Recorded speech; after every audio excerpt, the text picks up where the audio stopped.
Bienvenidos, bienvenidas a la que sería la sesión inaugural del grupo de Filosofía Contemporánea y Humanidades Críticas recientemente creado y oficializado en la Universidad Adolfo Ibáñez.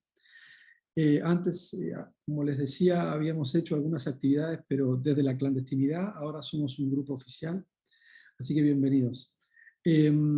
Bueno, voy a presentar a Miguel. Muchos ya lo conocen, no necesita presentación, pero por si alguien recién se está acercando a la obra de Miguel, voy a hacer una presentación formal y les cuento que después la idea es que Miguel nos hable un poco acerca de cómo surgió este proyecto, que en realidad no es un libro, sino que son dos libros. Tal vez nos va a contar un poco esa historia de cómo lo que parecía ser un libro terminaron siendo dos. Y ojalá nos pueda contar un poco de su trayectoria intelectual en general. Y después pasaríamos a discutir las secciones asignadas como lecturas para el taller, aunque obviamente quienes han podido leer el libro entero, bueno, estaría bueno que también se hiciesen preguntas o reflexiones sobre el libro entero. Entonces, sin más preámbulos, Miguel Vater es profesor de Political Science en Deakin University ahora. Tiene un doctorado en filosofía por la New School for Social Research y ha tenido posiciones académicas en ciencia política y en filosofía en departamentos de los Estados Unidos, Chile y ahora en Australia.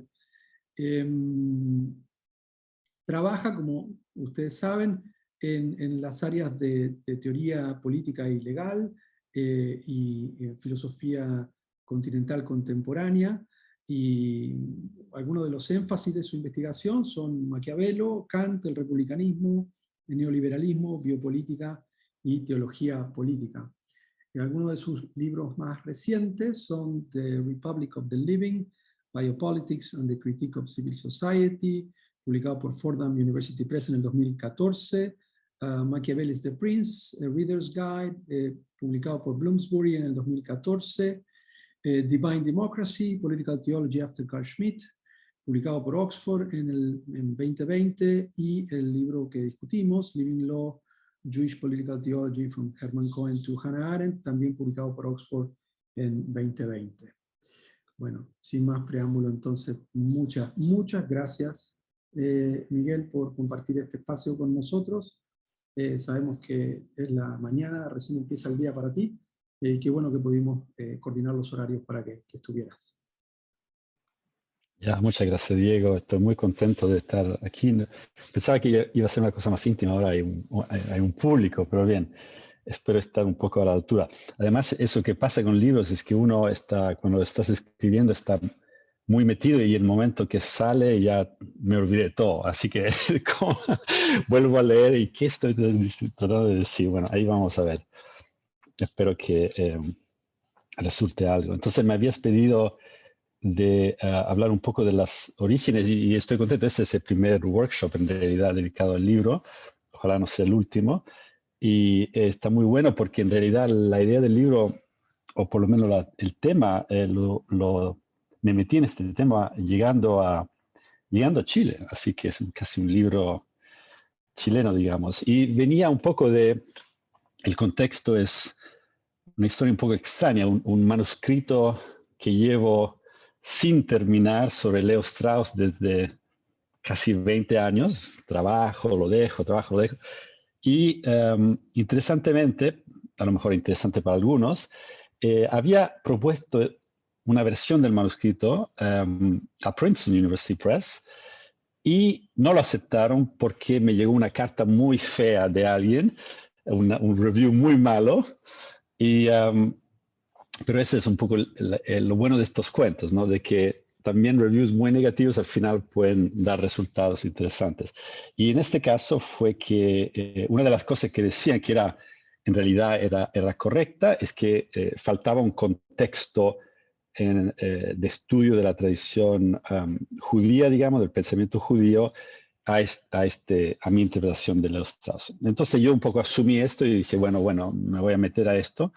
Y entonces de manera autodidacta empecé un poco a estudiar un poco más esta tradición.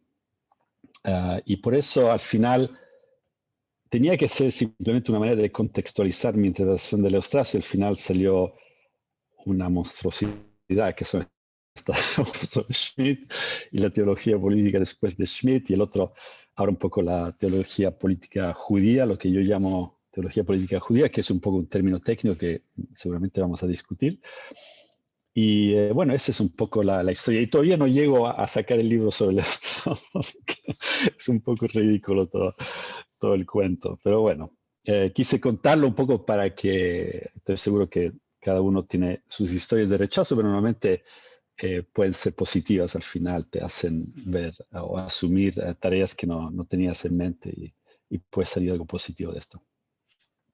Ahora, me preguntaste también sobre la fuente del libro.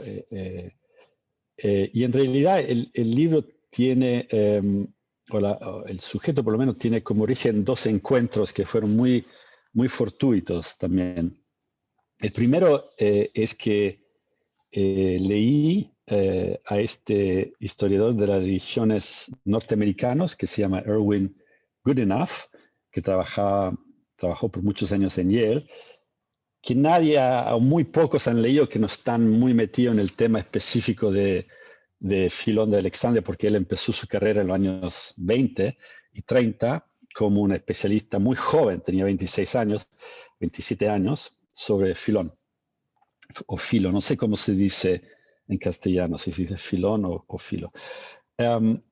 Pero el punto es que seguí una pista que era simplemente una nota a pie de página en el texto muy conocido de Peterson sobre el problema político del monoteísmo. Y estaba sorprendido que nadie hubiera al final seguido más esa pista. Y hay siempre que leer los textos a que se refieren las notas de pie de página, ¿no? Es yo encuentro una buena costumbre porque al final puedes encontrar algo realmente novedoso. Y para mí, Goodenough fue realmente una descubierta muy novedosa. Y me di cuenta después que era realmente un tipo muy genial y tenía una lectura del judaísmo muy audaz. Y además yo creo que es la figura que da origen o que describe justamente o de manera justa la genealogía de eso que se llama teología política. Aunque Schmitt parece, por eso que sé, nunca lo cita. Y entonces este texto que es tan fundamental para Peterson y para toda la teología política fue su primer artículo, que lo escribió cuando estaba 25 años y nadie lo conocía en Estados Unidos además, que es muy cómico que un discurso tan alemán, europeo, judío, del Weimar tenga su nacimiento con un paper publicado por un gringo en Yale. O sea, son cosas muy cómicas de la historia.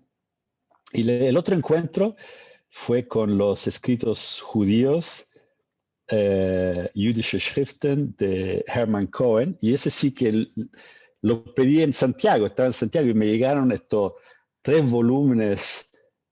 No sé si alguien lo había nunca abierto antes. Estaban todos muy pegados.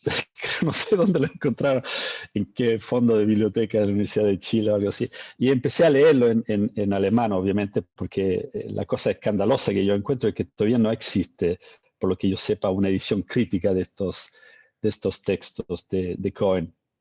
Y para mí fue realmente una descubierta inmensa, porque no tenía idea de este lado judío, digamos, de Cohen, que es muy largo, va por toda su vida y en paralelo a su lado, digamos, académico, filosófico, que era basado, como ustedes saben, sobre Kant.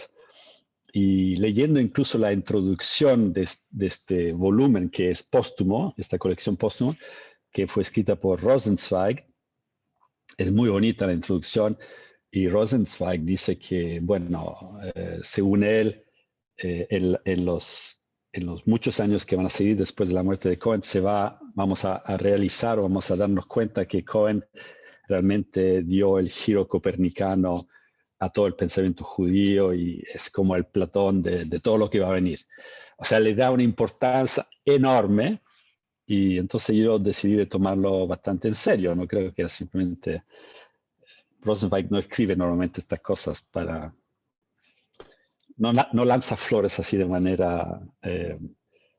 La otra cosa interesante a propósito de esto es también ese dicho que Gordon también cita en su libro sobre Rosenzweig y Heidegger, y es muy famoso, ¿no es cierto? Usted lo conoce, que Rosenzweig cuando no asistió personalmente, pero supo de esta disputación en Davos entre Cassirer y Heidegger y leyendo, creo que leyó la minuta de la conversación, o alguien le contó, y él dice muy famosamente, es interesante que en esta disputa Heidegger ha tomado la posición que es aquella de Hermann Cohen, que es la más radical. O sea, y para mí ese es fundamental, es decir, y creo que Rosenzweig tiene razón, y espero demostrarlo en trabajos en el futuro, que la figura de Hermann Cohen es el inconsciente de Heidegger, es totalmente verdad. Y se ha escrito bastante sobre Heidegger y la tradición judía, pero no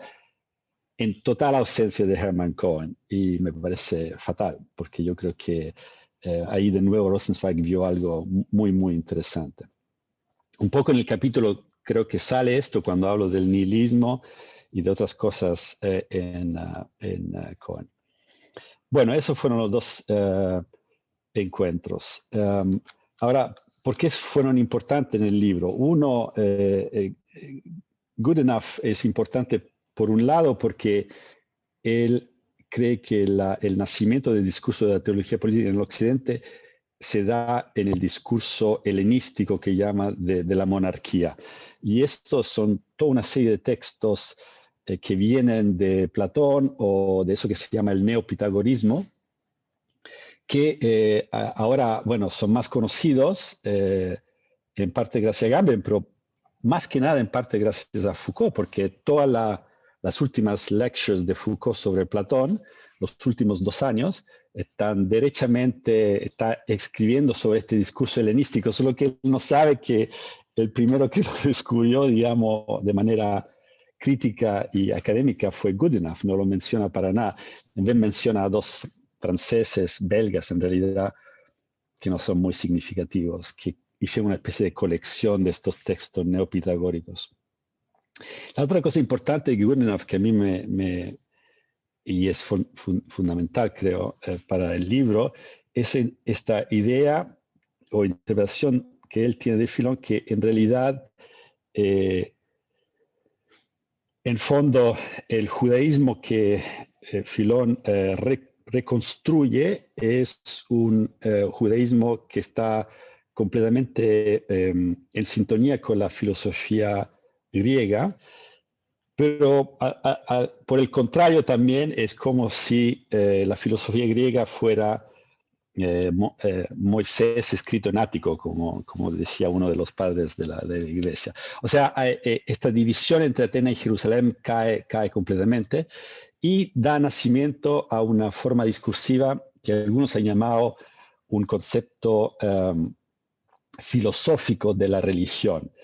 Yo prefiero llamarlo de una manera que eso es un poco para mí central, lo que es la teología política. Podemos hablar de esos diferentes nombres que se le dan, pero la idea es esencialmente que cae completamente esta idea muy tradicional de una oposición radical entre Atenas y Jerusalén. Y en fondo Jerusalén se vuelve mucho más filosófico y Atenas mucho más religioso. Y eso es muy interesante a un nivel, digamos, de análisis de la teología política, porque deconstruye la noción, digamos, elemental o muy básica de teología política, que es, nosotros empezamos con un discurso teológico y esto se seculariza o se aplica a un discurso político legal. Mientras en vez Filón, o a través de Filón, se puede ver el contrario de una cierta manera, de que la teología es un discurso desde siempre político-legal. O sea, en fondo la teología es una filosofía política y es una manera de hacer filosofía política. Y bueno, esta intuición yo creo que es una de las fundamentales para este libro. Y es también en fondo bastante cerca a lo que después Agamben dice, ¿no? También. que hay siempre, la teología tiene un origen político-legal, si uno quiere. Y ahí llegamos al segundo punto de por qué Cohen, porque si uno toma este discurso, ¿cuál es la importancia, digamos, fundamental de Cohen para mí?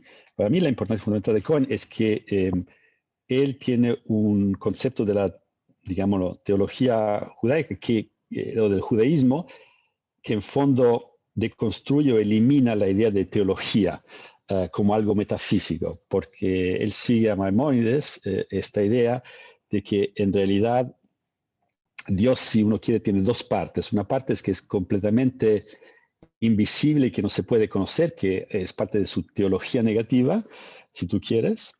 Y la otra parte son los que él llama atributos divinos.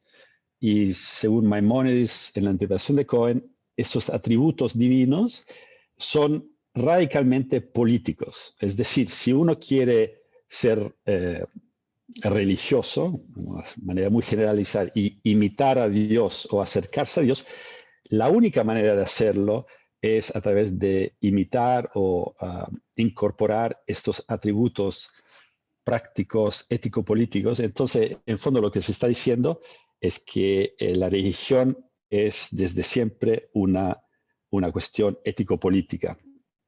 ¿Ya? Y entonces, bueno, eso es una especie, eso es teología política, ¿ya? Entonces, yo creo que Cohen ofrece una lectura de Maimónides y de Filón y de toda la tradición hebraica que hace posible el encuentro con lo que llamamos teología política. Pero naturalmente es un encuentro que es anticristiano, o por lo menos en tensión con la teología política cristiana, porque fundamentalmente para Cohen los atributos práctico-políticos de Dios configuran lo que él llama el reino.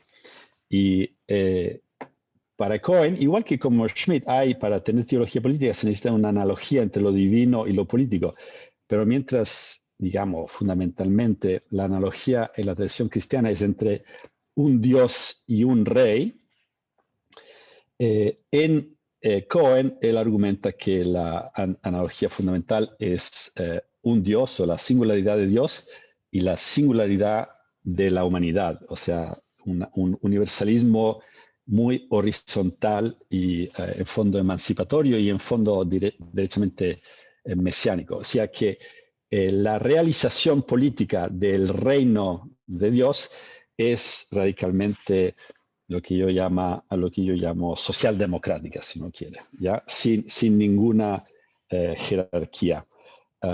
Mientras, obviamente, la realización política del reino de Dios en la tradición cristiana, o por lo menos el que tiene lugar en el mundo histórico de este reino, toma la forma de una iglesia que es en fondo muy jerárquica y que da o sirve como paradigma para establecer las otras jerarquías políticas de gobierno y de Estado, etcétera, etcétera. Bueno, ese es el cuento del primer libro sobre Carl Schmitt y la teología política. Eso.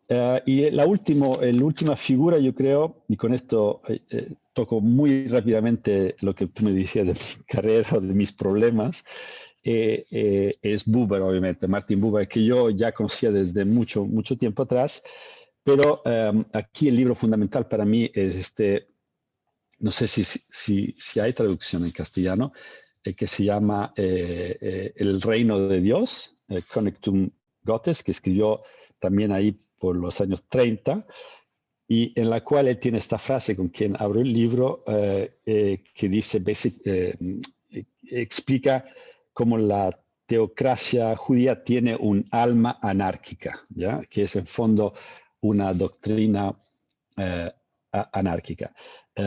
Es decir, que la soberanía es solo de Dios y que por ende el pueblo de Dios no puede aceptar un soberano humano, ¿ya? Entonces es un discurso antisoberanista, si tú quieres.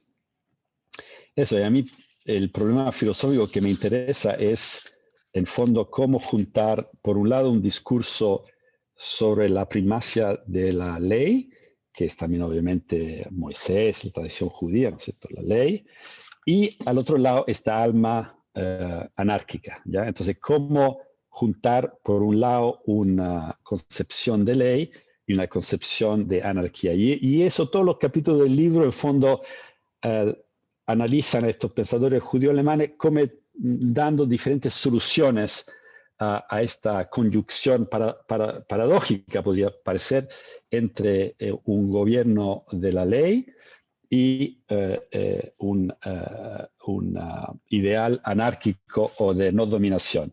Y bueno, para los que saben un poco de mi trabajo sobre el republicanismo, no hay nada de novedoso ahí, porque ya había por muchos años trabajado estos dos términos juntos en la tradición republicana y de hecho, en paralelo a estos trabajos, yo también estaba desarrollando una interpretación de Maquiavelo que trataba de dar una explicación a por qué Maquiavelo tenía estas maneras muy mesiánicas de hablar y al mismo tiempo apelaba a Moisés y a estas figuras extrañas de la tradición que no cojaba muy bien con su supuesto realismo político, etc. Bueno, eso es un poco. Gracias, Miguel. Gracias. Hay mucho para pensar en lo que pusiste sobre la mesa. Bueno, abro el Zoom a preguntas, comentarios sobre el libro. Y podemos levantar la mano usando la mano de Zoom, si no hay problema.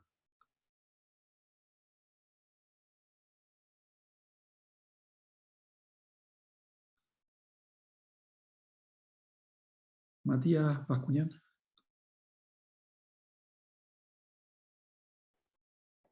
Hola Diego, muchas gracias. Hola Miguel, ¿cómo estás?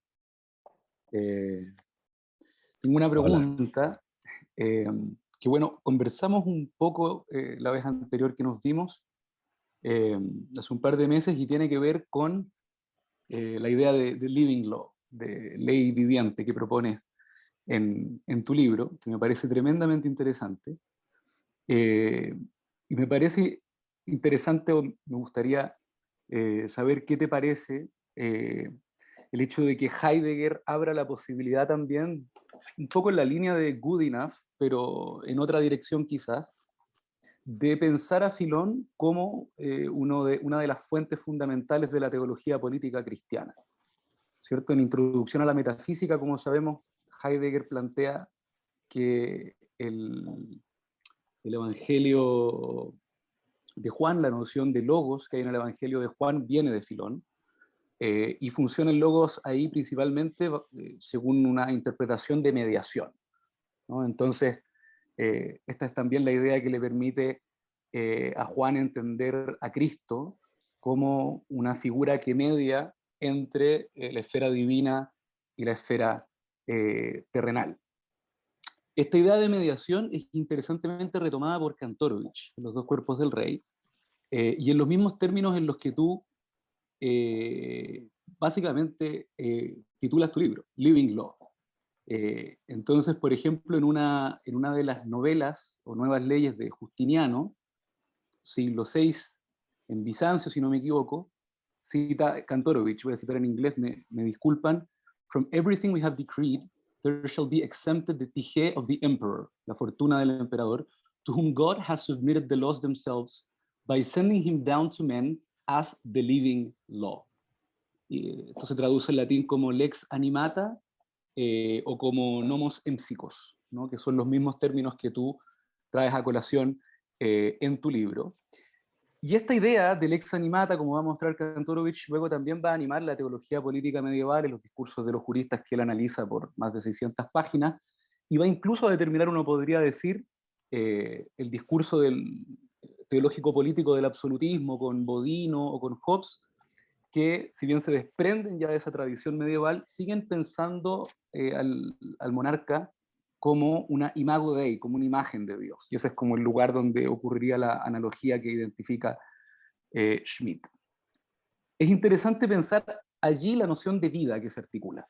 Ahí es donde quiero ir con esto, ¿no? Ahí parece haber en esa tradición cristiana teológico-política, perdón, una noción de vida, es como una especie de ilemorfismo aristotélico, ¿no es cierto?, que permite la perpetuidad del poder, ¿cierto? Que cada rey encarne en su cuerpo singular la perpetuidad de toda la dinastía, ¿no? Como cuando Luis XIV dice, el Estado soy yo, no está diciendo yo Luis XIV, sino que yo aquí en mi singularidad encarno la perpetuidad de todos los Luises que me precedieron, por así decirlo, ¿no? Entonces ahí la lex animata hace posible una noción de vida que es coherente con esa idea del poder teológico, político, cristiano. Entonces quería preguntarte, en la línea judía que tú investigas y que tú abres con estos pensadores del siglo XX, ¿qué noción de vida le correspondería a esa living law? Y cómo estaría en tensión con esta otra noción de vida cristiana que tendría una fuente similar, al parecer. Pucha, Matías, qué difícil, ¿eh? Pero gracias, gracias por la pregunta, porque en realidad esta pregunta me permite de traer también a colación el primer libro, ¿no? Donde tengo una larga discusión de Kantorovich. Claro, cuando titulé el libro Living Law, sabía que estaba metiéndome potencialmente en peligro o en problemas, porque esta noción de Living Law, por ejemplo, si uno lee a Agamben, es igual a Hitler. ¿Ya? Hitler es el Living Law, que es además una tesis de Voegelin originalmente, que Agamben copia pero no dice. Y Voegelin, de hecho, pensó que esta tradición helenística de la monarquía, que tú citas, que Kantorovich cita, es en realidad la raíz de todos los males en el occidente y que lleva derechamente a Hitler. Entonces, claro, pero yo no quiero dar la idea de Living Law a Agamben, digamos, porque me parece que, como tú dices, tiene una fuente en Filón de Alejandría, y porque Filón estaba pensando en realidad a la tradición hebraica en que Moisés y Abraham antes de eso y todos los padres de la religión eran en fondo leyes animadas, ¿ya? Y digamos que todos los patriarcas en fondo ya son alegorías de lo que implica la ley animada, ya son animaciones de la ley, ¿ya? Esa es la teoría de Goodenough, que me parece muy interesante. Bueno, ahí hay que entrar en todo el problema de la alegoría filosófica y todo, pero no vamos a hacerlo. Entonces, claro, ¿y por qué entonces Moisés es describió como un living law? Es en parte porque, por lo menos en esta intervención, Filón quería que el judaísmo entrara en diálogo, si tú quieres, por manera de decir bonita, pero no exacta, con la filosofía griega, helenística, ¿no? De esta monarquía, para decir, oye, en realidad, si ustedes están buscando este monarca filosófico, lo tenemos ya nosotros desde mucho tiempo, y se llama Moisés. Es un poco el pitch que hacía Filón, ¿ya? Bueno, ahora tienes razón que como lo que partiste tú con el logos, ¿no? Y de hecho, Hermann Cohen tiene una relación muy ambigua con Filón, ¿ya? Eso trato de explicarlo en el primer capítulo, en el segundo capítulo. Porque, claro, Cohen es también el que dice, bueno, tenemos el cristianismo también gracias a Filón, que tomó esta idea del logos y de la lex animata y construyó esta figura de Jesucristo. Y entonces eso es lo que Cohen dice, rechaza. Fue un problema. Filón, a través del logos, creó una perplejidad en la tradición judía. Y el único que pudo realmente responder a esta perplejidad, es decir, la perplejidad es si Jesucristo no era en realidad el verdadero Mesías. Y entonces los judíos tenían que volverse cristianos, ¿no? Esa es la perplejidad. Y el único que realmente respondió en grande a esta... Bueno, hay dos grandes respuestas, obviamente, de la tradición judía. La primera es Maimónides y la segunda es Spinoza, ¿ya? Pero Maimónides fue el que respondió y trató de clarificar la perplejidad, y por eso que su libro se llama La Guía de lo Perplejo, Eso sí, es una guía para que los judíos entiendan por qué no deberían ser cristianos, ¿ya? En fondo es una guía explicando por qué Jesús es un falso Mesías. Por lo menos así lo lee Cohen, ¿ya?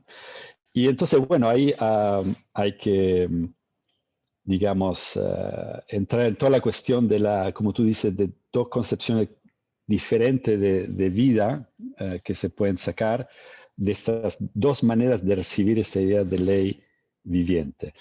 Y en fondo yo creo que la distinción fundamental es que mientras en la tradición cristiana la ley viviente es una teoría de la encarnación, si tú quieres, pero bueno, como ha trabajado también Diego, otros, yo creo, y Espósito y todo, al final la ley viviente es en realidad, según mí, la idea de persona, ¿ya? Entonces yo diría que la tradición cristiana es muy personalizada, ¿ya? Entonces esta idea de persona, que es además una construcción jurídica, pero al mismo tiempo de vida, ¿ya? Esta idea de persona, ese es un poco, yo creo, donde terminamos en el cristianismo, si tú quieres.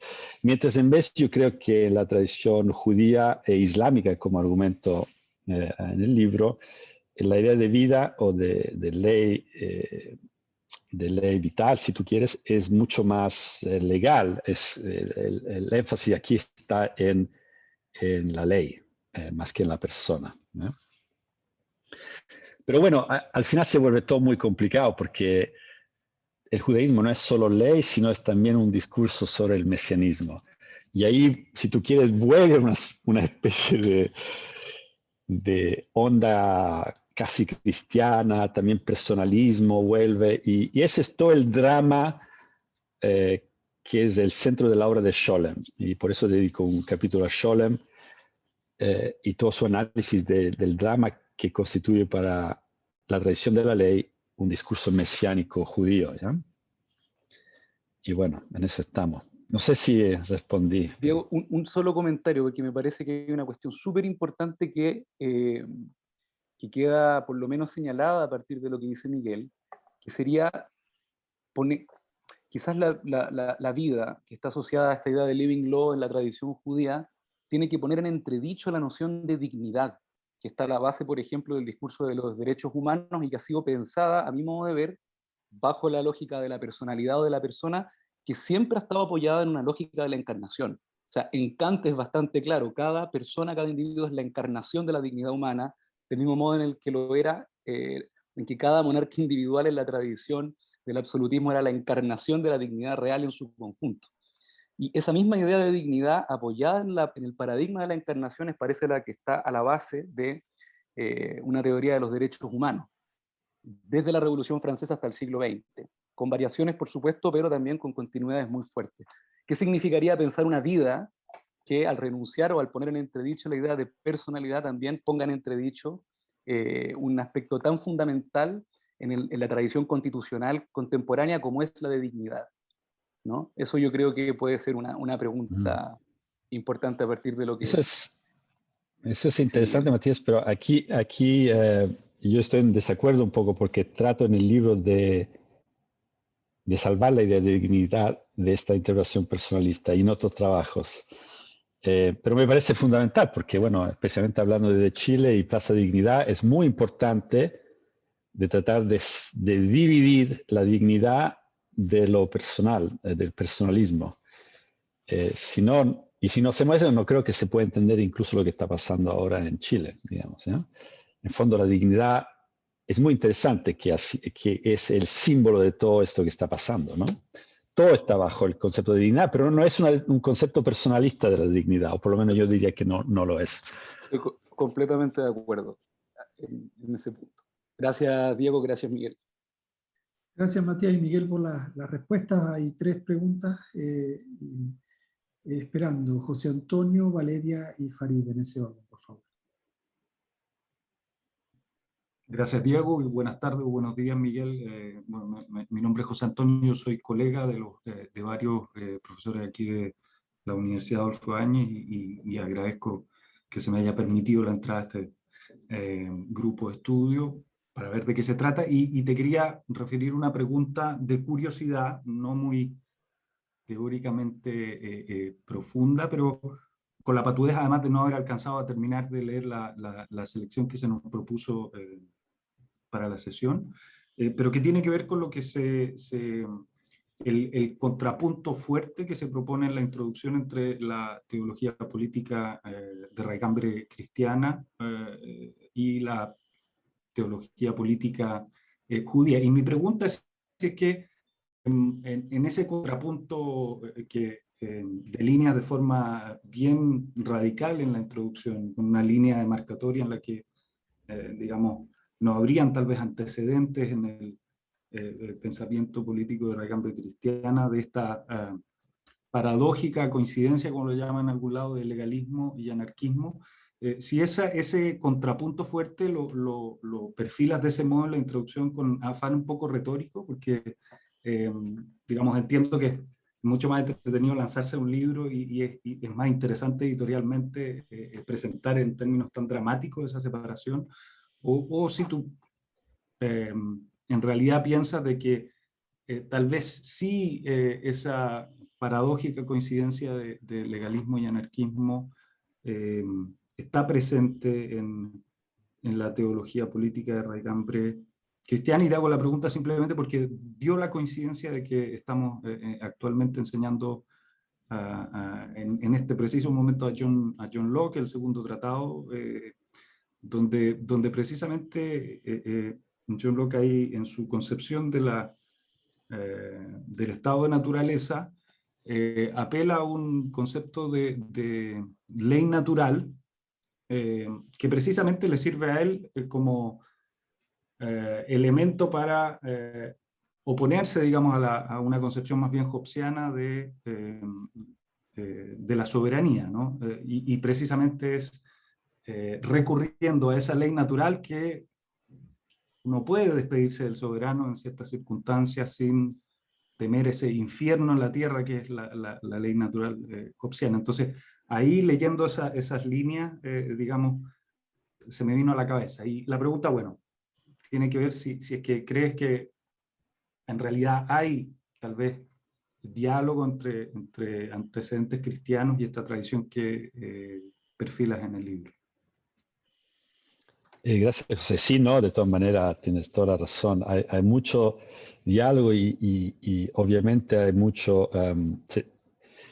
la tradición judía, como digo, saca mucho también del mesianismo cristiano y viceversa.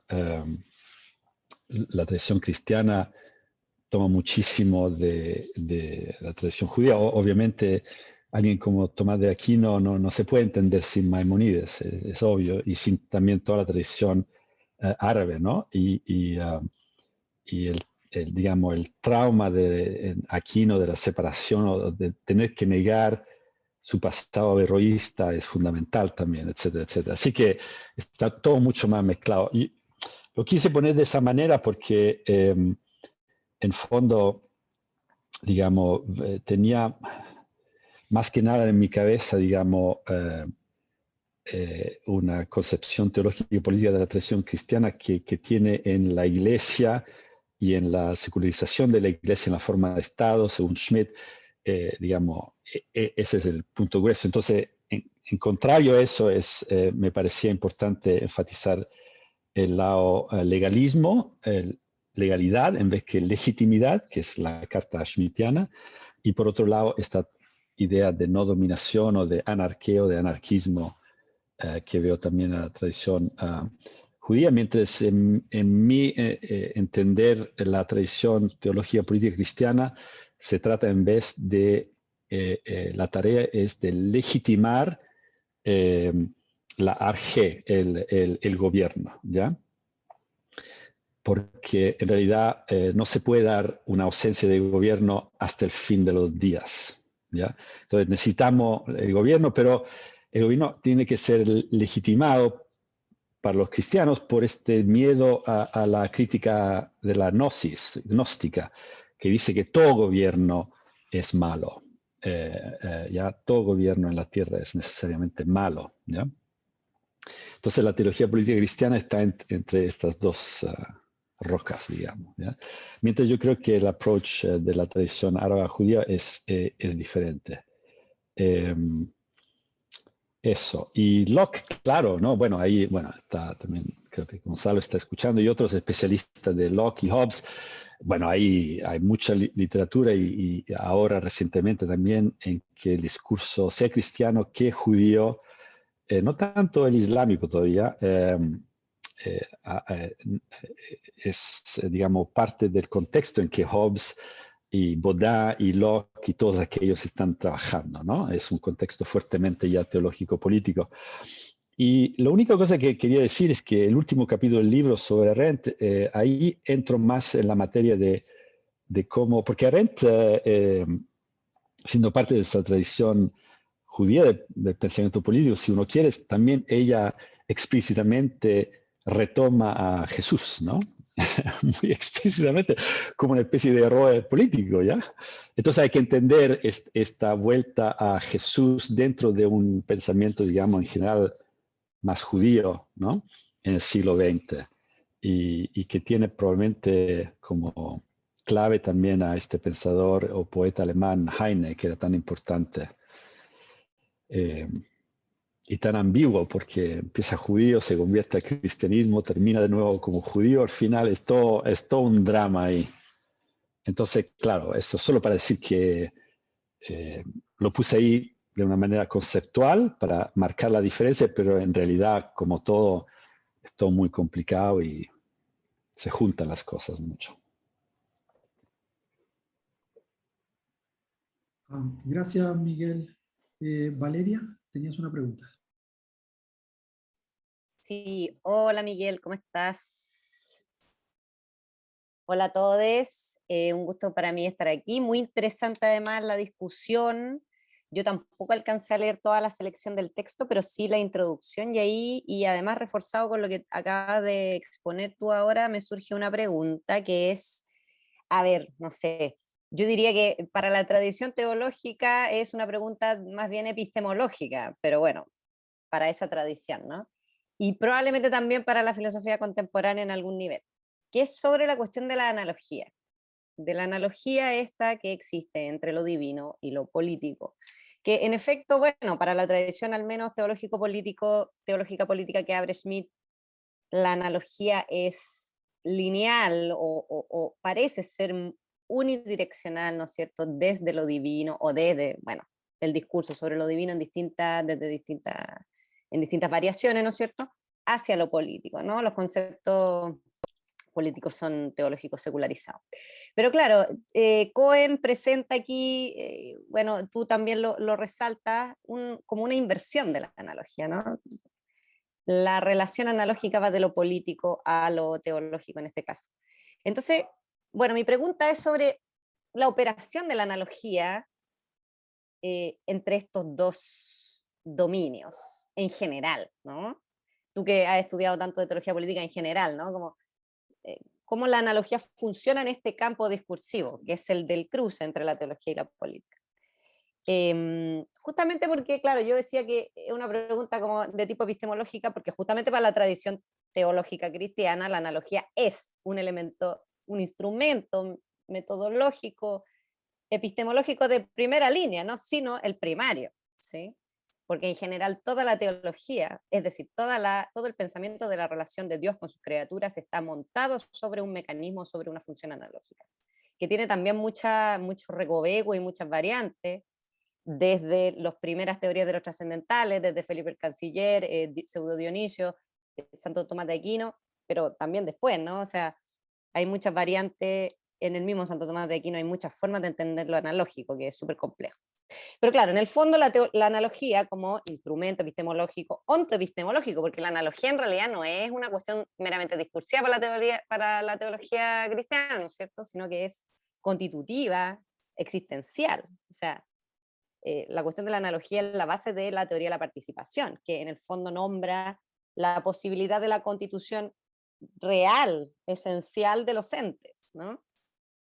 En la medida en que se analogan con Dios, qué sé yo, y su atributo.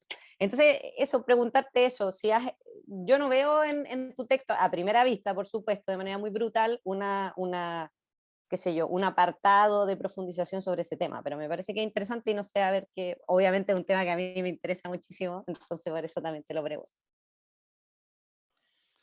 Y me están masacrando con esta pregunta tan difícil ustedes, ¿ah? No, no, Diego, no.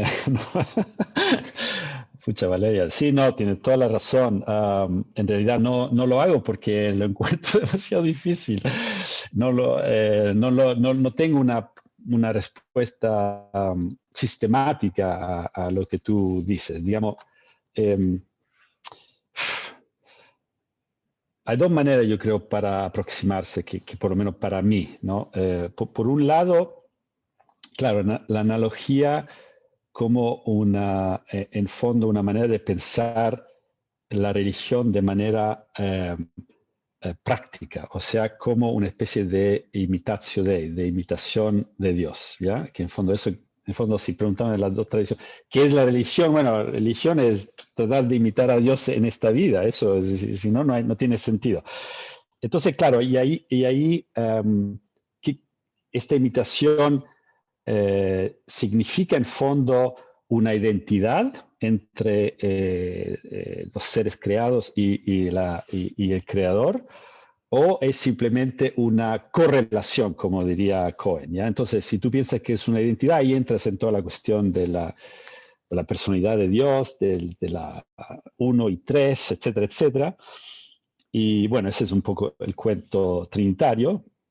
Mientras que yo creo que la tradición árabe-islámico-judío, justamente el trinitarismo no se da, no hay una identidad posible, la relación entre Dios y criatura hay un quiebre radical, ¿no? Muy platónico, pero justamente este quiebre permite la imitación de una cierta manera. Bueno, ese es por un lado. Y la otra manera de pensar la cuestión de la analogía, en fondo, lo que a mí me viene en mente es que habrían dos maneras discursivas fundamentales. Una sería, y usando los términos de Benjamin, sería por un lado una lógica simbólica y por otro una lógica alegórica, ¿ya? Entonces ahí también, pero bueno, no me meto mucho en esto, en este texto, en este libro sobre eso, pero creo que habría que pasar, y de hecho, de eso se trata, ¿no? El debate secreto, si uno quiere, entre Schmitt y Benjamin, ¿ya? Mientras Schmitt era un fuerte sostenedor de lo simbólico, como la iglesia en fondo es el símbolo, Benjamin trataba de decir, no, en realidad es la alegoría que es fundamental, y en eso es totalmente judío, porque la alegoresis es en fondo la carta fuerte, digamos, de Filón de Alexandria. Ahora, la última cosa que dice sobre la relación entre teología y política, cuál viene primero o no. Bueno, yo estoy más del lado de decir que en fondo viene siempre primero lo político legal a lo teológico de una cierta manera, ¿ya? Y por eso, hacia el final del libro, trato de mostrar cómo este discurso de la religión civil pagana o romana es muy importante también en pensadores como Arendt y en Buber, etcétera, aunque no siempre lo reconocen. Pero en fondo, que la religión es funcional, digamos, a una especie de forma político-legal, si tú quieres, sin ser por eso instrumental. No estoy diciendo que la tradición judía dice que la religión es puramente instrumental a la política. No, pero bueno, es interesante pensarlo de esa manera, porque normalmente uno pensaría, no, los judíos es solo religión y no tienen nada de política, mientras yo espero haber mostrado que es casi lo opuesto, sin ahora decir barbaridades, que no quiero decir que, que los judíos fueron aquellos que inventaron la religión como instrumento regni, que ahí me sacrifican, sea lo cristiano que lo judío. Pero bueno, estoy un poco provocando, pero en esa dirección, que me parece bastante interesante. Farid, ¿quieres hacer una pregunta? Sí, A ver, como las preguntas anteriores dejaron la barra filosófica muy alta, creo que me veo en la obligación de hacer una pregunta completamente contraria. Espero que esté permitido. Iré a preguntar cómo fue todo el proceso de la creación del libro, cómo surgió la idea, cuánto te demoraste, cómo fue la investigación, que al menos es la primera vez que tengo la como posibilidad de preguntarle a un filósofo como casi cara a cara, pantalla a pantalla. ¿Cómo fue? Gracias, Farid. Bueno, no hubo nada de sistemático. Desgraciadamente no soy un pensador sistemático, me lo dicen siempre en Alemania, pero ¿dónde está su sistema? No tengo sistema. Fue, como dije al principio, fue varias contingencias y encuentros contingentes, en fondo, con autores, ¿no? O tincadas, y después uno empieza a leer más y lo lleva a un lado y lo lleva al otro, y al final tenía una montaña de cosas, no sabía qué hacer. Y al principio pensé juntar estas dos cosas en un libro y después, como siempre, ¿no? Siempre estamos editando y cortando y al final, en realidad fue mi compañera Vanessa que me dijo, oye, pero escribe 2 libros en vez de matarte para tratar de poner todo en uno.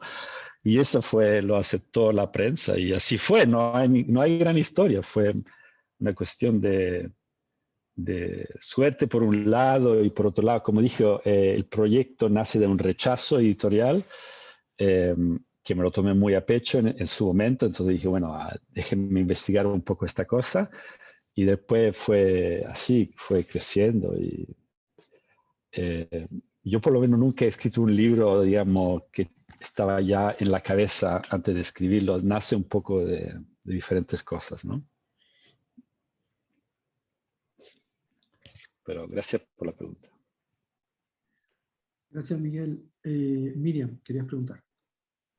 Sí, muchas gracias, Miguel. Bueno, yo, por lo contrario, vengo más bien de estudiar a los pensadores judíos, entonces hubieron momentos en el libro que me dejaron un poco sorprendida, por ejemplo, ese lugar que le das a la ley natural, que yo encuentro poco en Cohen y en Rosenzweig.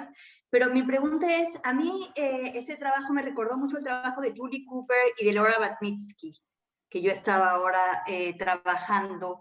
Y esta tradición que durante mucho tiempo se vio como una tradición apolítica, ¿no? La tradición de pensadores como Rosenzweig, como Cohen, en realidad hoy se piensa que es más bien una propuesta política al margen de la soberanía.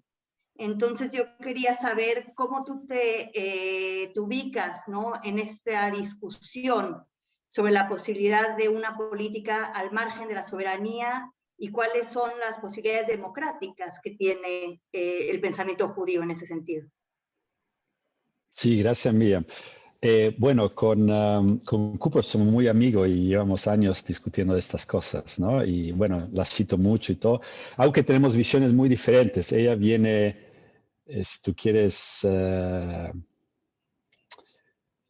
yo creo que ella está más interesada en las maneras en que las comunidades judías históricamente y realmente pudieron autoconstituirse también bajo presiones muy fuertes que no hacían eso posible, ¿no? Mi llegada es bastante diferente y ella tiene mucho más interés en, digamos, todo el discurso rabínico, si uno quiere, y yo no, yo me limité simplemente a estos pensadores, ninguno de los cuales son ortodoxos y son judíos alemanes, etc. Entonces está mucho más limitado.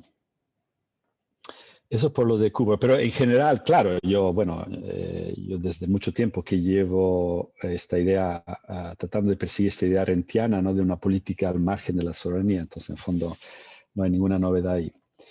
Batnitsky es diferente. Cuando yo presenté al principio estas ideas en Princeton, yo no la conocía, de hecho no la conozco todavía, pero ella estaba ahí y no estaba muy contenta. Así que, además ella escribe sobre Leo Strauss, sobre Rosenzweig. Yo la cito mucho, pero estoy completamente en desacuerdo en general con su approach, sea en su lectura de Rosenzweig, porque ella quiere un Rosenzweig apolítico y me parece que eso es muy problemático. Lo mismo con Gordon. Ellos están en un Rosenzweig en fondo no tratan de, porque Rosenzweig es también muy contestado, porque tiene momentos muy fuertes, ¿no? Entonces está todo el problema de esta idea de la sangre, ¿no es cierto? Y ahora hay muchas personas que están diciendo que Rosenzweig es en realidad, está al comienzo de esta vuelta de la religión en lo político, en fondo del fundamentalismo. Hay gente en Estados Unidos que está escribiendo que Rosenzweig es el primer fundamentalista, ¿ya? Entonces, la defensa de decir que no es político no va a funcionar. Entonces yo prefería en vez derechamente decir, ok, es político y ¿cuál es esta política? Y entonces pienso de haberlo defendido, yo creo, mejor que hace Barnitz y Gordon. Pero bueno, vamos a ver, yo tampoco soy un especialista en esta área, entonces no. Pero bueno.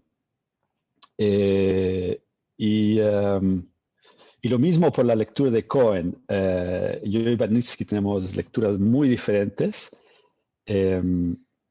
Las desarrollamos casi en paralelo, pero ella no me lee a mí y yo a veces también, incluso ahora, a veces descubro cosas que ella había escrito en edited volumes que no conocía. Pero son dos lecturas muy diferentes también. Eso va a ser interesante, o espero por lo menos, que haya más debate, pero como yo estoy afuera de los estudios judaicos, especialmente americanos, no sé si va a pasar. Y claro, la ley natural, ese es todo el juego, ¿no? Del libro un poco, ese es todo el gambit, y por eso que yo digo del principio, hay este capítulo en que uso good enough, pero lo contextualizo. Hay obviamente otras maneras de entender a Filón y lo que él relanza, ¿no es cierto?, que son más ortodoxas. Good enough es muy anti-ortodoxo, ¿ya? Además no era judío, entonces él hace algo muy radical, pero yo creo que es muy interesante contemplarlo, ¿no es cierto? Ahora, la persona que a mí me gusta mucho y lo encuentro extremadamente inteligente es creo que es argentino originalmente, no sé, Carlos Frankel, que está en Montreal, y ha escrito un gran libro sobre lo que él llama Philosophical Religions, from Plato to Spinoza, creo que se llama. Es un gran libro y yo lo menciono en que él propone otro paradigma que no es tan radical como el de Good Enough, pero en el fondo quiere decir que desde Platón en adelante hay esta manera filosófica de entender la función de la religión y que es tomada por el pensamiento islámico y el pensamiento judío e incluso Spinoza. Y eso es muy, muy interesante, es una manera de articular, si tú quieres, la identidad entre filosofía y revelación, en fondo entre Dios y ley natural, si tú quieres. Ley natural siendo el concepto filosófico de lo divino y, bueno, el Dios revelado siendo el concepto religioso, que hay una especie de identidad entre las dos, ¿ya? Y para mí la cosa importante es entender en qué sentido es esto, ¿ya? Porque hay diferentes maneras de articularlo, pero para alguien que conoce Spinoza es obvio que este es el background, ¿ya? Y que él está operando de esta manera con su Deus sive natura. Y esto nos devuelve además a, no sé quién preguntó, José creo, sobre Locke, etcétera, etcétera, la función de la ley natural. Pero claro, tienes razón, mira, no, desde un punto de vista de la tradición, digamos, normativa judía o rabínica, como la quieres llamar, la píldora, la ley natural es como se dice, es una locura y además es casi una blasfemia. Por otro lado, Cohen él está muy metido en eso, por lo menos en mi lectura, de cuando él lee Spinoza y toda esta cosa muy complicada de la ley no aquídica, no sé cómo se dice en castellano, el derecho no aquídico de Noé y sus hijos, ¿no? Que siempre se ha visto como una especie de ley natural en relación a la ley positiva divina que Moisés va a dar, ¿no es cierto? Entonces, en fondo, habrían tres formas de ley vivientes, ¿no es cierto? estaría, si tú quieres, lo abrahámico, que es los patriarcas como ley viviente. A un lado está Moisés al otro y como casi entre medio, si uno quiere, esta idea de ley casi natural, que es en fondo, por lo menos la manera en que lo lee Cohen, es el texto básico de donde saldría el derecho natural y los derechos del hombre y todo eso, ¿no? Y claro, la relación es cómo juntar estas cosas, ¿no? Nada más una cosa, falta yo creo un término, que es el mandamiento. Porque yo creo que lo que es central en Cohen, en Rosenzweig, es la idea del mandamiento. Pero el mandamiento como algo, tú dices que va en contra a la razón, como la ley natural es algo que es razonable, digamos, es una creación de la razón, y el mandamiento más como una cuestión de seguir la voluntad de Dios, o en qué sentido falta esta cuestión del mandamiento. Quizás sí, o sea, quizás la ley natural implica una noción de autonomía, de que la ley ya está inserta en uno, y bueno, hay un gran ausente en el libro que es Levinas, que yo nunca estoy de acuerdo con las ideas políticas de Levinas, pero aún así uno pensaría en esas nociones de heteronomía que están en Rosenzweig y en Levinas, la idea de que el mandamiento es una ley que viene del otro, no de la propia razón. Sí. No, sí, tienes toda la razón. Pero aunque el libro en varios capítulos en fondo están siempre discutiendo esta tensión en el pensamiento judío, por lo menos como yo la entiendo, entre heteronomía y autonomía, yo creo que la idea de correlación que se encuentra en Cohen y en Rosenzweig, en fondo lo que estoy diciendo es una manera de resolver este dualismo y pensarlo de una manera sintética y única. Pero bueno, vamos a ver qué dicen otra gente cuando lo lean, pero tienes toda razón que ese es un poco en el fondo el tema ahí. Y en el capítulo también sobre Sholem hay cosas interesantes ahí, yo creo, y toda la tradición mística, ¿no? Que es un poco en fondo una deconstrucción de esta idea de la ley como mandamiento igual, ¿no? Pero bueno, como digo, no estoy haciendo yo teología, estoy solo tomando motivos, ¿no? No quiero decir cuál es la correcta o no en esto. Pero gracias, sí, me parece muy bien. Gracias, Miguel. Mauro tiene una pregunta. Sí, bueno, gracias Miguel por la presentación y las respuestas. Mira, mi pregunta es muy rápida, creo, y quizás más una curiosidad, no sé, una provocación.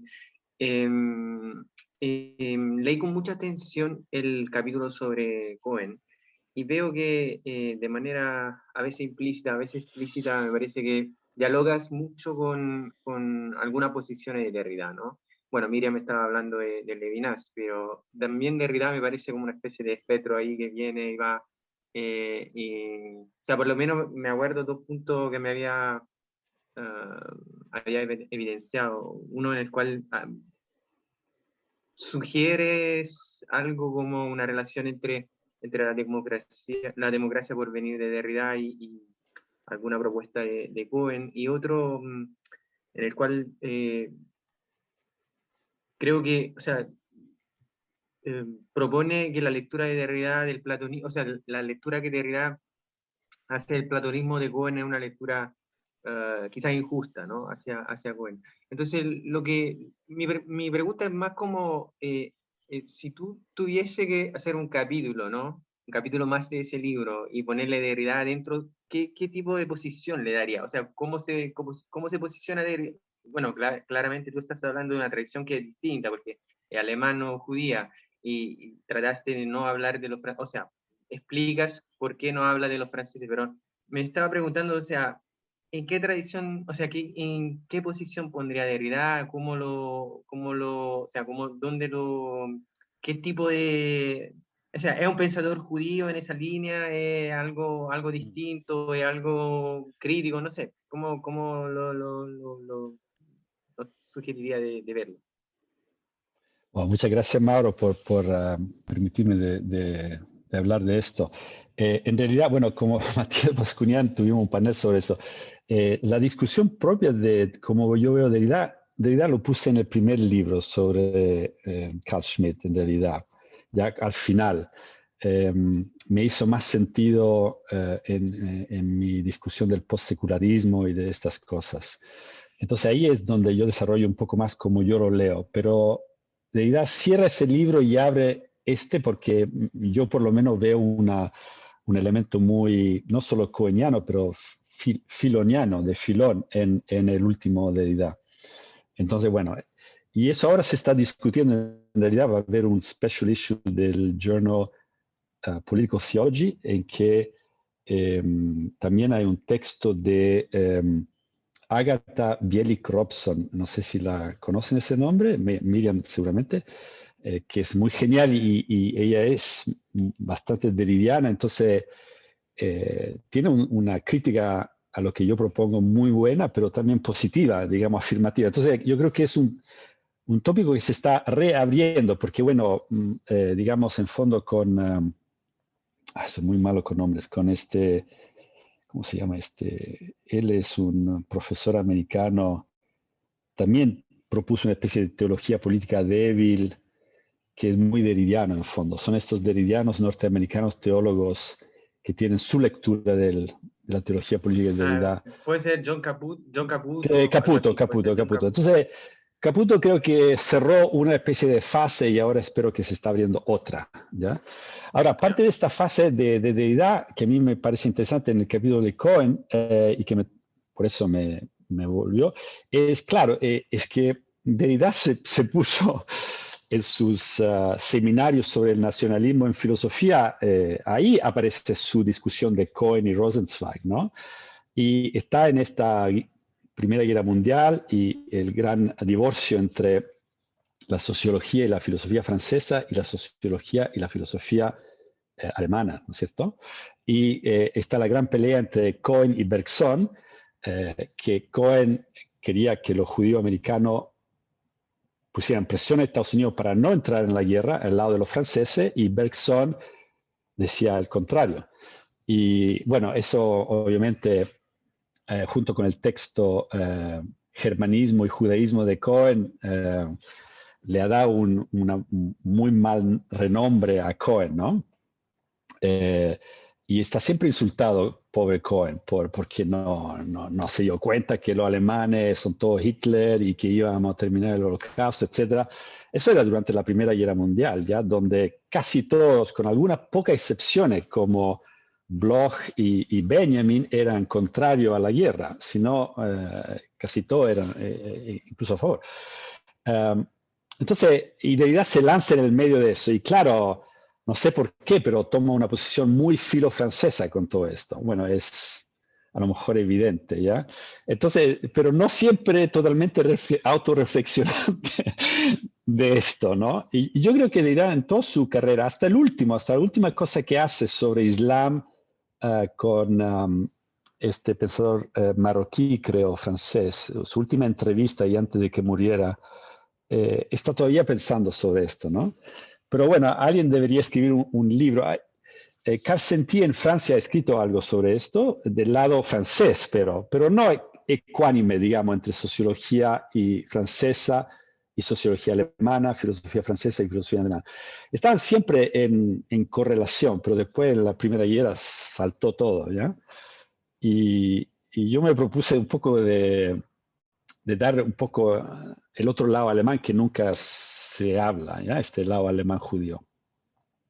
Porque en fondo la historia después, 20 años después, demostró para muchos que ese era falso, ¿ya? Pero la historia no demuestra nunca nada. En fondo hay mucha reescritura hoy en día de lo que pasó en la Guerra Mundial y de realmente quién era responsable, si en fondo no era un gran juego del imperio inglés, etcétera, etcétera. No, es evidente, no hay una necesidad entre la Primera Guerra Mundial y Hitler, ¿ya? Pasaron muchas cosas y se tomaron muchos caminos por qué llegamos ahí, pero no era necesario. Y de hecho, quizás si se hubiera escuchado más otras voces en Alemania, no se hubiera llegado a Versailles y después a Hitler, ¿ya? Pero bueno. Y la cuestión de la democracia por venir es simplemente que a mí me impactó mucho, ¿no es cierto?, este dicho en Cohen, en que dice que el atributo más íntimo de Dios es lo mesiánico. Y justamente eso después de haber escrito miles de ensayos demostrando que lo mesiánico en el judaísmo no toma forma personal como el Mesías cristiano. Y por eso que yo digo es bastante similar al mesianismo o lo mesiánico sin Mesías, no sé cómo es la formulación de Derrida al fondo, pero tiene una analogía. Bueno, no sé si ¿Puedo estoy decir en algo lo correcto. rápido? Es que hay un seminario sobre Rosenzweig de Derrida, pero está en archivo, aún no se ha publicado. Yo pregunté si podía traducirlo y quedan como 10 años porque está en la cola, hay que ir. La que lo ha trabajado es Anna Hollander. Sí, la conozco muy bien ella también. Sí, la cito. Sí. Ella, no sé, me dice también que va a sacar su libro sobre todo esto. No sé si ya ha salido, pero también está desde mucho tiempo trabajando sobre estos. Y tiene un libro muy bonito sobre el nacionalismo en Rosenzweig, de hecho, y discute Derrida también, etcétera, etcétera. Y tenemos posiciones bastante similares en algunas cosas y diferentes en otras, como es natural, pero sí, es muy buena ella. Valeria, tú habías levantado la mano, pero después la bajaste. ¿Quieres preguntar? Ya, bueno, ya. Me había arrepentido, pero ya, bueno, ya. No, mira, sobre esto mismo, es que pensé que a lo mejor le iba a señalar ahora Miguel, pero claro, en Derrida hay una tesis, bueno, no sé si se puede llamar tesis, pero una apuesta fuerte respecto de una psique judeo-alemana. O sea, claramente lo que yo te preguntaba sobre, por ejemplo, la relación analógica en esta teología política judía, y tú señalas, bueno, yo apuesto a que va, ¿no es cierto?, podríamos decir, de lo político a lo judío, etc. Claro, pero eso es en una tradición filosófica judaica alemana. O sea, por eso Levinas probablemente queda ausente, por eso, no sé, me pregunto, o sea, si finalmente esta propuesta que tú haces en realidad solamente tiene inteligibilidad dentro de un marco tético como el de la psique judeo-alemana de Derrida, que está en relación con Benjamin, con Heidegger, con Cohen. Bueno, con Cohen en ese texto, bueno, los seminarios que cita Miriam, hay más, ¿no es cierto? Hay uno sobre Carl Schmitt, hay otro sobre Adorno, qué sé yo, sobre Hannah Arendt, donde, bueno, quizás el principal es ese sobre Cohen-Kant, ¿no? El Kant judío alemán, el que tiene una versión publicada. Pero no sé si eso está dentro de tu ámbito de especulación o cómo lo ves. Sí, no, absolutamente. Es un poco, si quiere leer de una manera el libro de una manera un poco reducida, pero justa, sería una deconstrucción de la tesis derridiana, que también es deconstructiva, sobre la psique judío-alemana. Estoy revolviendo completamente y de hecho estoy mostrando que Derrida tiene un parti pris, si tú quieres, de la psique judío-francesa.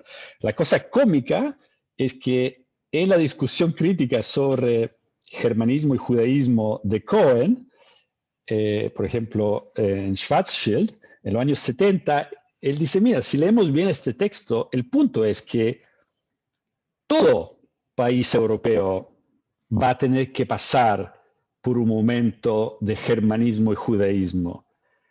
¿Okay? También la Francia. Ahora, ¿a qué se refiere? Bueno, él todavía no sabía, ¿no es cierto?, porque no había llegado todavía Islam en Francia. Pero ahora, desde 20 años, ¿okay?, lo que está pasando en Francia con Islam es el momento, ellos, de germanismo y judaísmo, solo que sería ahora franquismo e Islam. Ahora, los franceses nunca admitirían esto, que necesitan Claro, hacer este trabajo. Sí, pero eso es justamente, eso demuestra justamente lo que tú dices, justamente que en realidad la única posibilidad de una estructura especular de este tipo, como la de la psique judeo-alemana, que es nacionalista, pero que no es nacionalista en un sentido meramente nacionalista, o sea, es nacional filosofista, dice Derrida, ¿no es cierto? Porque es la apuesta, o sea, o es la configuración de una lógica de la filosofía que permite universalizar el singular de la nación alemana, ¿no es cierto? Entonces, eventualmente, claro, todos somos Sí. alemanes, ¿no? Si es que tenemos esta Pero eso, estructura. sí. Pero por eso mismo Sí. Derrida tampoco podría decirse en ese mismo sentido, o sea, siguiendo su propio texto, que él tome partido por una sociedad judeo-francesa, porque solo esto solo esto funciona con la filosofía alemana. Pero no es falso. Lo que estoy diciendo es que el discurso francés es somos todos franceses. Ese es el problema. Pero es Bueno, claro, Derrida o por diría lo que menos no, así lo leo yo. Derrida diría que no. Pero claro, a mí me parece casi una evidencia del problema cultural, político, social en Francia hoy en día. Es justamente, y por eso que hablamos del ¿cómo se llama? Del hijab y todo eso, de la cuestión del velo, es este universalismo francés, de que somos todos franceses. Y hay pero que es ser un franceses universalismo de la de misma otro manera. tipo, pero es un universalismo de otro tipo. Bueno, Y también podría decirse que a lo mejor es su momento nacional filosofista alemán y no francés propiamente tal. Bueno, qué sé yo, podría también pensarse así.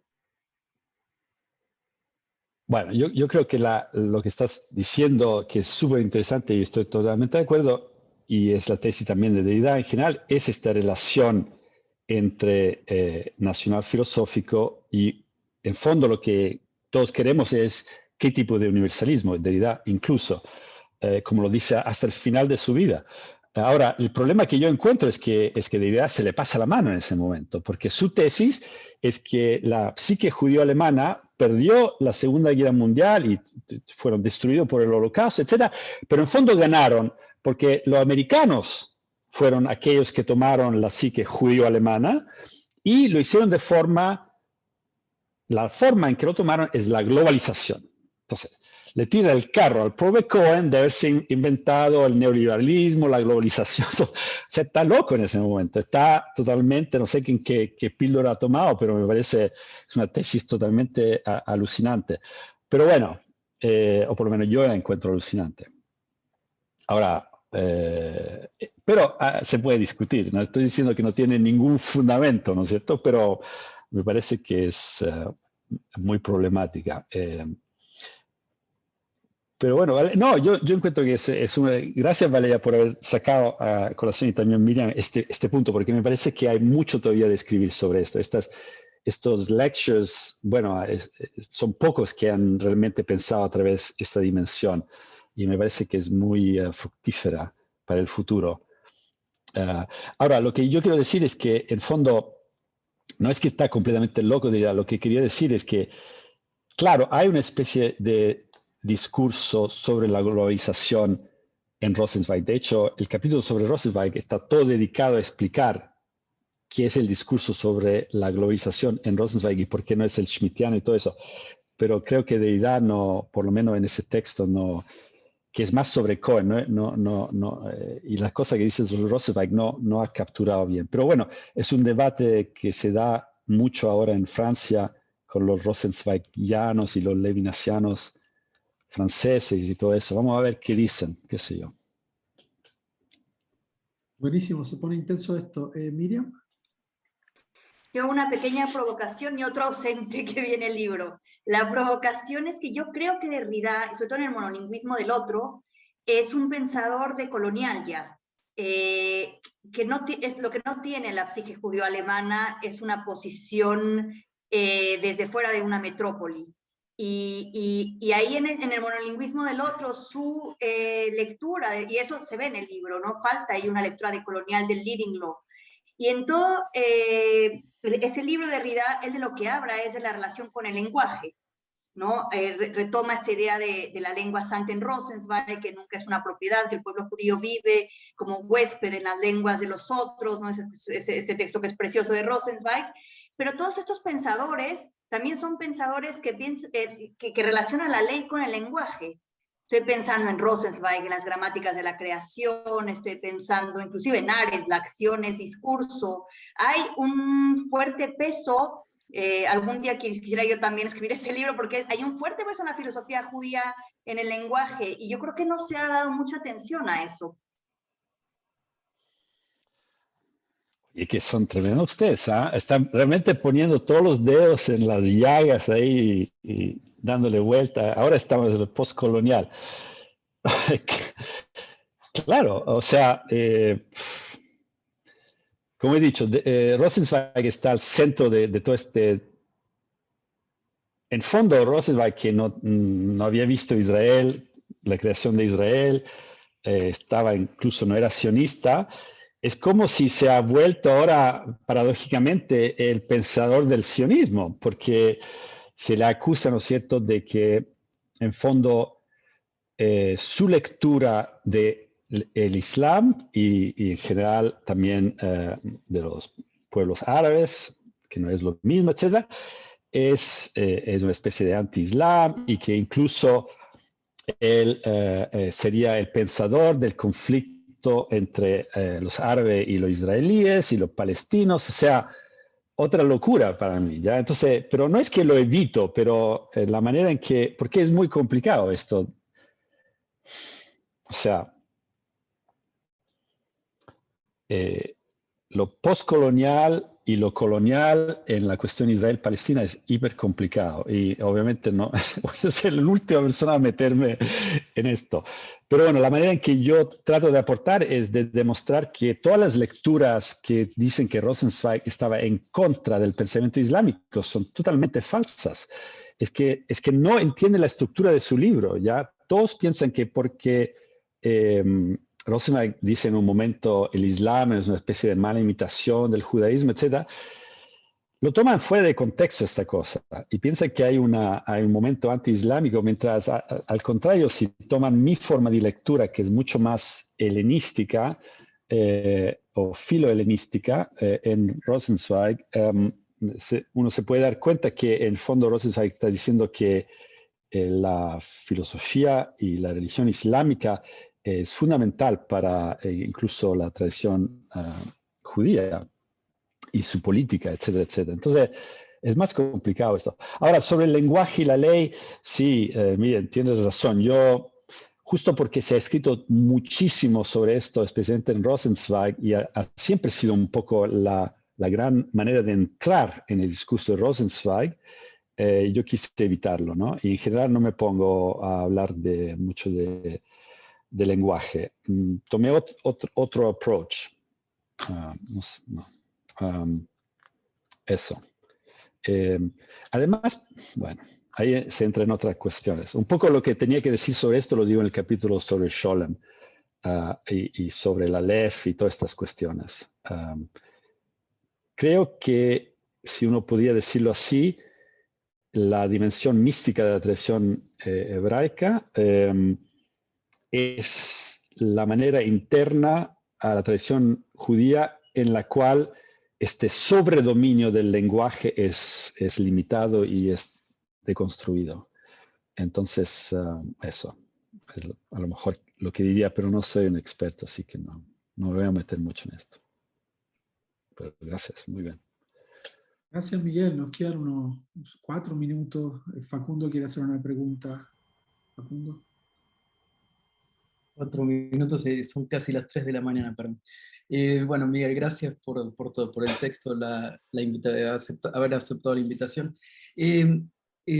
Trato de hacerlo bien corto. En un lindo momento del libro citas un texto del 35 de Hannah Arendt, glosando a Martin Buber y diciendo algo así: esto ya es de tu parte, que cualquier persona que leyera eso encontraría muy difícil defender a Arendt como una autora pro secularización, algo de ese orden.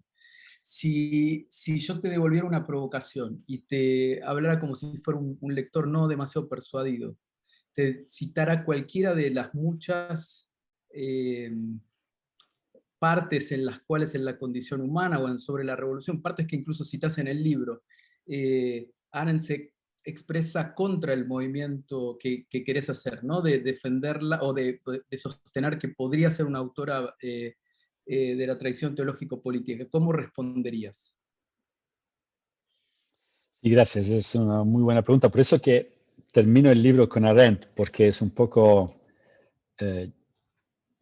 lo que yo trato de decir es que Arendt está, si tú quieres, al final de una cierta discurso teopolítico buberiano, pero se abre muy radicalmente a un approach helenístico romano a la religión, es decir, a un approach de religión civil.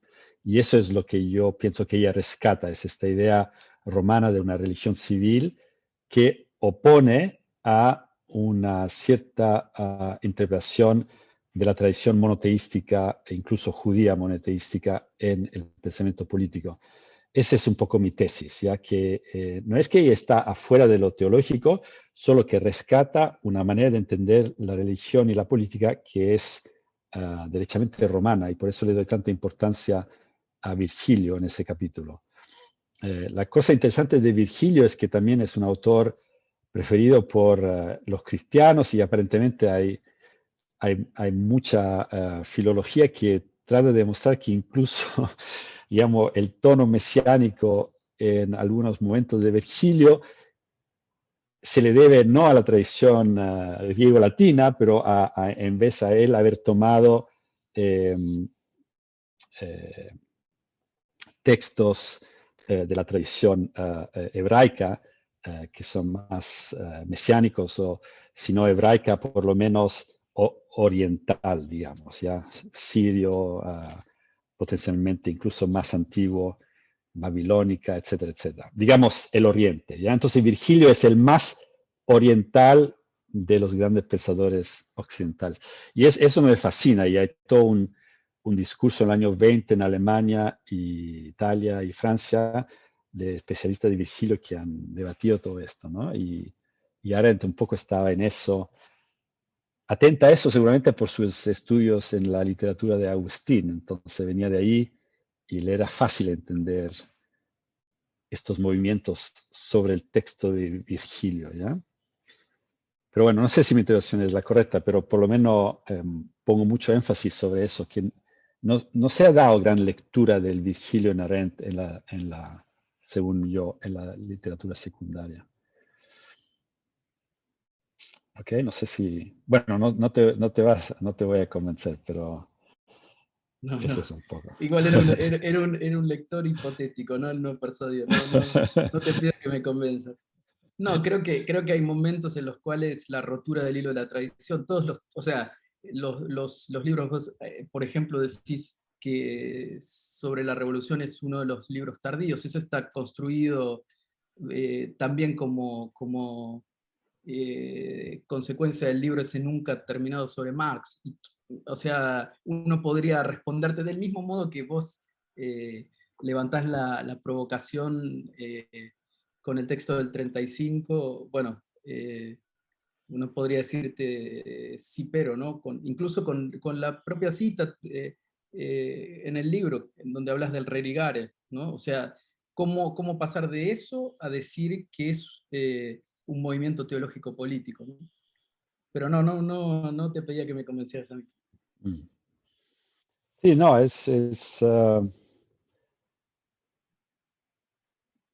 sí, no sé qué decir. ¿Qué quería decir en este contexto?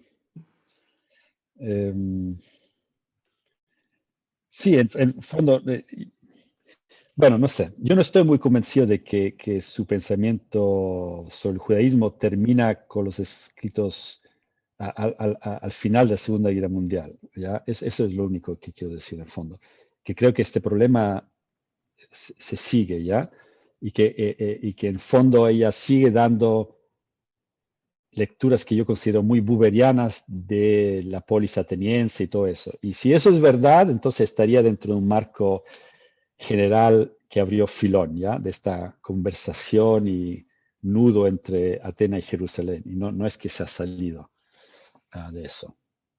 Pero bueno, está muy al límite, ya no tienes razón en ese sentido. Como Strauss también, están muy ahí. Pero bueno. Bueno, estamos un poquito pasados.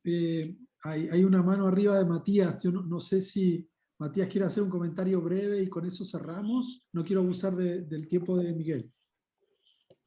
No, está bien, era un poco en la línea de lo que estaban discutiendo recién, pero digo, simplemente también porque a mí lo que me pareció es que el libro tiene como un conjunto de tesis polémicas.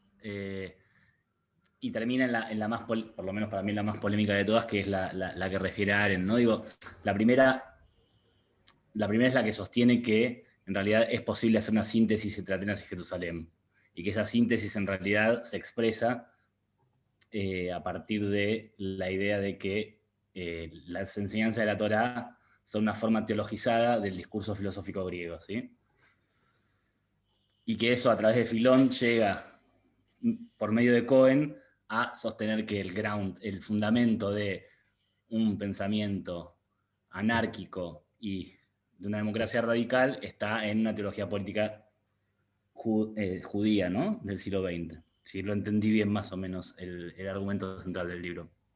Entonces, un poco en la línea de lo que decía Facundo recién, a mí lo que me gustaría preguntarte es, por todas estas otras referencias que hay en la obra de Arendt, que sostienen no solamente un discurso como el que acaba de referir Facundo, difícilmente compatible, por lo menos con una teología política monoteísta, sino también con el discurso filosófico platónico.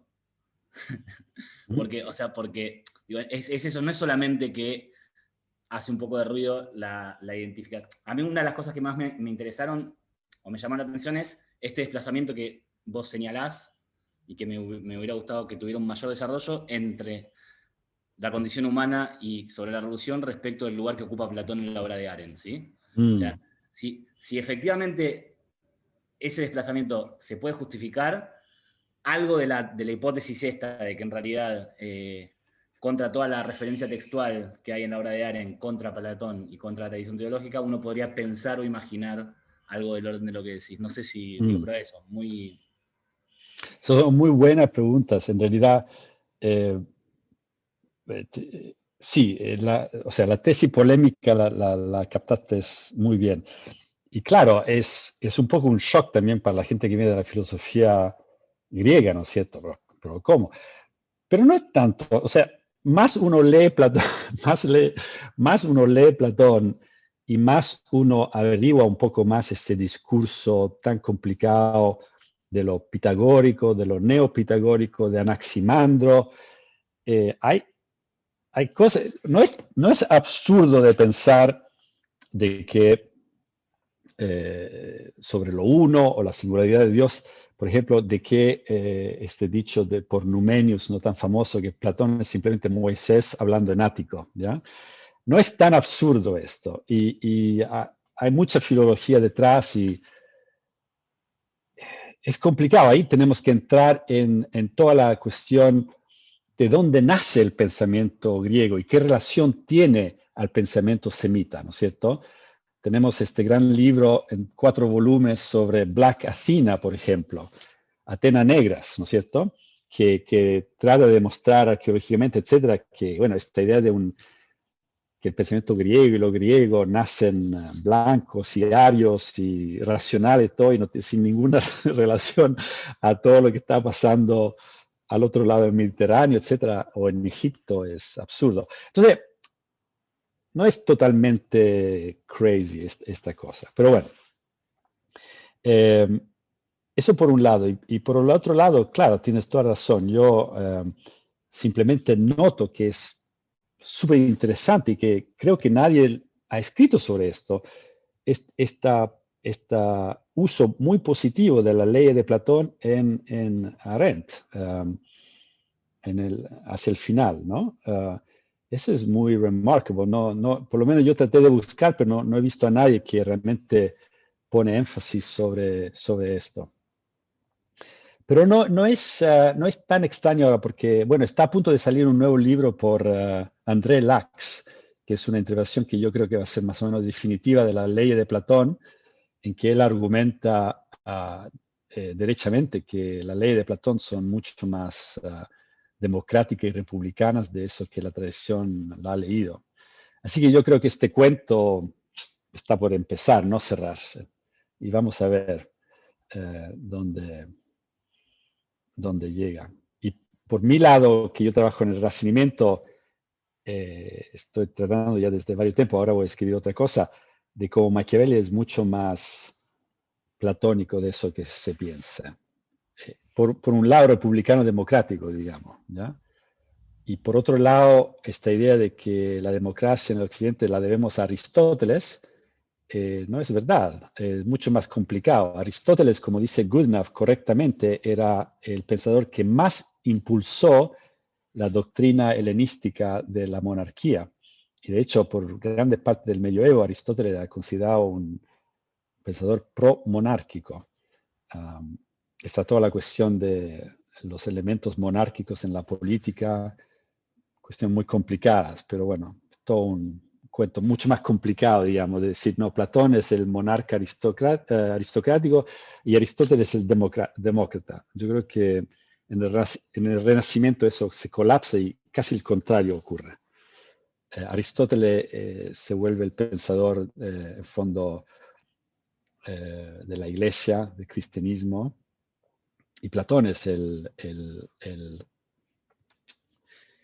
problema ahí, el más subversivo. Pero bueno, vamos a ver cómo sigue esta cosa. Está muy interesante. Así que gracias, Matías, por la pregunta. Gracias por la respuesta. Bueno, yo creo que podemos darle un aplauso a Miguel y agradecerle por su tiempo y por sus ideas y por tomar todas las preguntas con cuidado, con matices.